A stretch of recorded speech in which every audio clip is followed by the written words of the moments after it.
Rock Harrison built his empire with the kind of ambition that scared other men. He owned hotels that touched the clouds, companies that printed money, and a reputation so polished that magazines called him the Golden King of New York. To the world, he had everything: a loyal wife named Clara, the woman who stood beside him when he was nothing, and a life that looked perfect on the outside. But perfection is quiet, and quiet is dangerous because it leaves space for desire to whisper. Rock first saw Effa on a rainy Thursday afternoon, standing under the glass roof of his company lobby, shaking water from her hair. She wasn't dressed in diamonds or silk. She wasn't trying to impress anyone.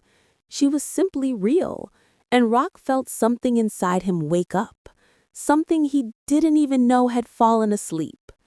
She had been hired as a temporary design assistant, someone the company would forget in a month, but Rock couldn't forget her. The way she laughed softly when she didn't want people to hear, the way she avoided looking into his eyes because she felt the spark too, the way she seemed to see through him, like she knew the man he tried so hard to hide from the world. It started small: accidental conversations, late meetings that weren't necessary, moments where their hands brushed and neither of them moved away.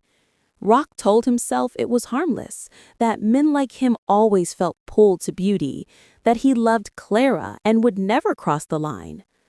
But desire doesn't care about lines. Desire erases them. Effa tried to resist him.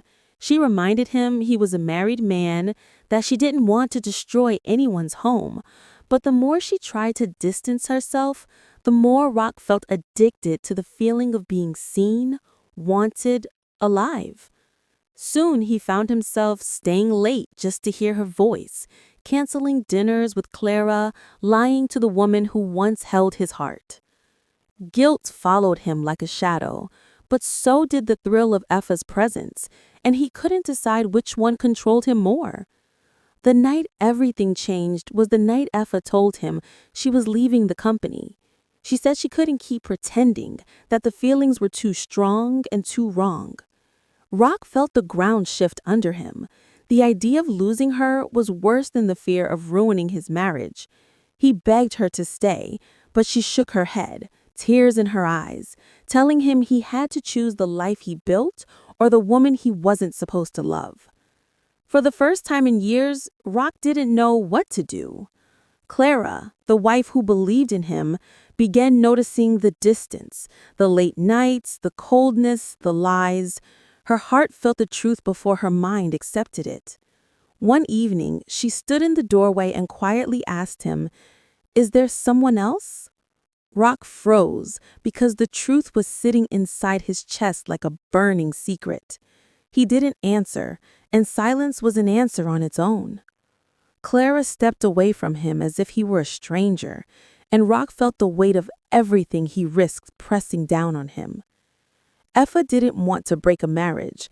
Clara didn't want to lose her husband, and Rock didn't want to stop loving someone he shouldn't have loved in the first place.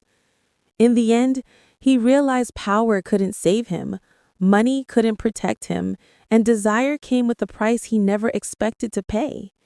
He went to Effa and confessed everything, told her his marriage was falling apart, told her he couldn't live without her.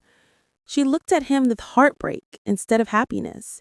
She told him love wasn't beautiful when it was born from betrayal.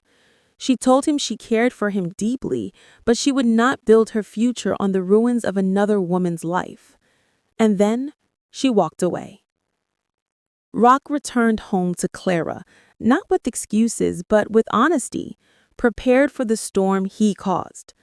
Clara listened, her eyes full of pain, and after a long silence, she said, "You broke something that may never heal." Rock lost Effa, nearly lost Clara, and realized the truth too late. Desire can make a man feel alive, but betrayal can destroy the life he lives.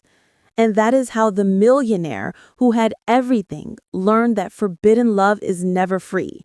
It always takes more than it gives.